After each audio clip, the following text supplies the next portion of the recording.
En 2024, la route migratoire de la Mauritanie vers les Caraïbes a enregistré 6 829 morts, soit un chiffre sans précédent. Parmi les 110 naufrages recensés, 79 embarcations ont purement et simplement disparu, laissant derrière elles des familles sans réponse ni recours.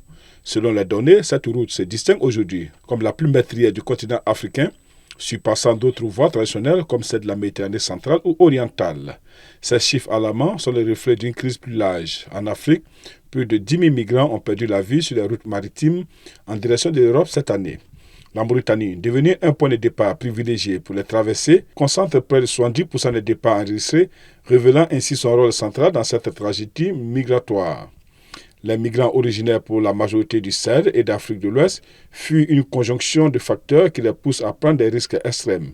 Les conflits armés, la pauvreté endémique et les conséquences du changement climatique, telles que la désertification et la raréfaction des ressources, alimentent cet exode massif. Ces dernières années, une augmentation notable des femmes et des enfants parmi les candidats à la migration a été observée. Beaucoup d'entre eux voyagent seuls, ce qui les expose à des dangers accrus. Les migrants en transit y subissent des conditions souvent inhumaines, allant de pratiques esclavagistes à des violences structurelles qui alimentent le départ désespéré de nombreuses personnes. Les épreuves ne s'arrêtent pas aux côtes mauritaniennes. En mer, les embarcations de fortune surchargées et mal équipées deviennent des pièges mortels face à la puissance des flots de l'océan Atlantique. Des ONG comme Caminando Fronteras tirent la sonnette d'alarme.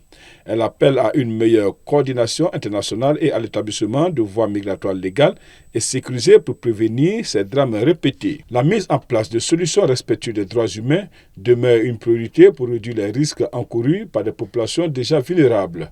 Alors que les chiffres de 2024 témoignent d'une situation critique, le défi est immense pour l'avenir.